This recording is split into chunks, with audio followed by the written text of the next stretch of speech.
ఇంట్రాగేషన్లో వాళ్ళిద్దరూ కక్ష పెట్టుకొని రూపారెడ్డిని ప్లాన్ వేసి మర్డర్ చేసినట్టు కన్ఫెస్ చేసినారు.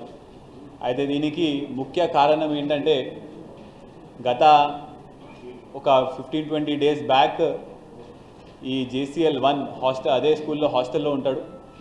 ఆ హాస్టల్లో అతని బ్యాగ్లో సెల్ ఫోన్ ప్లస్ కొంత మనీ దొరికిందని చెప్పేసి ప్రిన్సిపల్ గారు టీచర్ గారు అతన్ని మందలిస్తే అతన్ని హాస్టల్ నుంచి తీసి డే స్కాలర్కి షిఫ్ట్ చేస్తారు. ఆ సమయంలో పేరెంట్స్ ముందు ఇతనికి తిట్లు పడడము, అదేవిధంగా ఈ అబ్బాయికి బియర్ ఆల్కహాల్ కన్జ్యూమ్ చేయడం అలవాటు, అదేవిధంగా బైక్ అంటే కూడా బాగా ఆశ. ఇంకా ఇది ఉండేసరికి ఎట్టి పరిస్థితుల్లో మనము ఈ డబ్బులు సంపాదించాలి, ఏదైనా చేసి డబ్బులు సంపాదించాలని చెప్పేసి కరెక్ట్ ఈ ట్యూస్డే రోజు అంటే 11th రోజు స్కూల్ ఫీజు కలెక్ట్ అవుతుంది కదా, ఆ రోజు ప్రిన్సిపల్ దగ్గర కంపల్సరీగా డబ్బులు ఉండే అవకాశం ఉంటుంది. ఆ రోజు మనము ఆ ఇంటికి వెళ్ళి దొంగతనం చేసి ఆ డబ్బులు తీసుకోవచ్చని వీళ్ళు ముందే ప్లాన్ వేసుకొని 5 రోజుల ముందు నుంచి అంటే 11th రోజు అయితే 6th 7th ఆ రోజు నుంచే అక్కడ చుట్టుపక్కల ఉన్న కెమెరాలు కూడా వీళ్ళు రెక్కీ చేసుకుంటారు. అదేవిధంగా గ్లవ్స్ కొనడం జరుగుతుంది.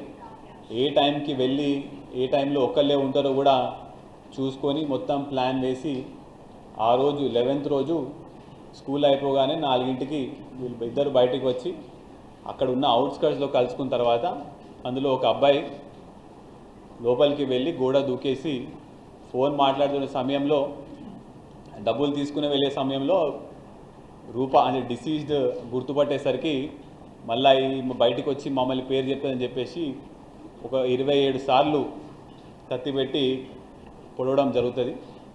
అయితే ఆ సమయంలో ఫోన్ కింద పడిపోతే ఫోన్ కూడా తీసుకొని వెళ్ళిపోవడం జరుగుతుంది. కొంత గొంతులోంచి మాట వచ్చి మళ్ళీ ఇంకెవరికైనా చెప్తుందని చెప్పేసి ఫోన్ కూడా తీసుకొని వెళ్ళిపోవడం జరిగింది. అది ఇప్పుడు ఇవాళ వాళ్ళ దగ్గర నుంచి మనము 1,54,000 క్యాష్, దాని మీద బ్లడ్ స్టెయిన్స్ ఉన్నాయి, అది రికవర్ చేసినాము. అదేవిధంగా 2-3 డేస్ బ్యాకే కొన్న ఒక 60,000 పెట్టి ఐఫోన్ కొన్నాడు, అది కూడా రికవర్ చేయడం జరిగింది. ఈ ఫోన్ కూడా మనము రూపారెడ్డి గారి ఫోన్ కూడా మనము రికవర్ చేయడం జరిగింది. ఇప్పుడు వీళ్ళందరూ less than 18 years of age ఉన్నారు కాబట్టి ఏమంటే మనము ప్రొసీజర్ ప్రకారం ప్రొడ్యూస్ చేసిన తర్వాత మళ్ళీ కస్టడీ తీసుకొని తదుపరి విచారణ ఇంకా ఏ విధంగా ప్లాన్ వేసిరో కూడా అది విచారించి మళ్ళీ ఛార్జ్షీట్ వేయడం జరుగుతుంది. అంటే మెయిన్గా ఇప్పుడు దాకా మాకు చెప్పడం ప్రకారం దొంగతనానికే వెళ్ళినారు. కాకపోతే అక్కడ గుర్తుపడతారు కాబట్టి మళ్ళీ తర్వాతైనా పోలీస్కి కంప్లైంట్ ఇస్తారని చెప్పేసి ఒక చాకు కూడా ముందే కొనుక్కొని పెట్టుకున్నారు. సో ఆమె చూసేసరికి గుర్తుపట్టేసరికి మాస్క్ వేసుకొని కూడా వెళ్ళినారు. గుర్తుపట్టేసరికి మెట్లా పోలీస్కి కంప్లైంట్ చేస్తుందని చెప్పేసి అప్పటికప్పుడు ఆమెని 27 సార్లు పొడిచి చంపేసినారు. అంటే వీళ్ళకి ఈ ఇద్దరు పిల్లలకి మాత్రం డబ్బు ఏ రకంగా అయినా సంపాదించి బైక్, కారు, ఇంకా షికారు, వీళ్ళు ఒక 1 month బ్యాక్ గోవా కూడా వీళ్ళు వెళ్ళడం జరుగుతుంది. ఇట్లాంటివన్నీ అలవాటు పడి వీళ్ళు ఇట్లాంటి పని చేయడం జరిగింది.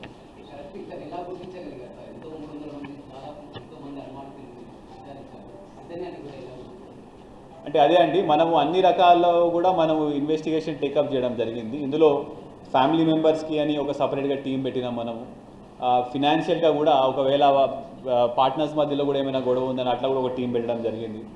దొంగలు వేరే రాష్ట్రంకి వెళ్ళి వచ్చినారా అని చెప్పి కూడా ఒక టీం పెట్టడం జరిగింది. రీసెంట్గా ఎవరైనా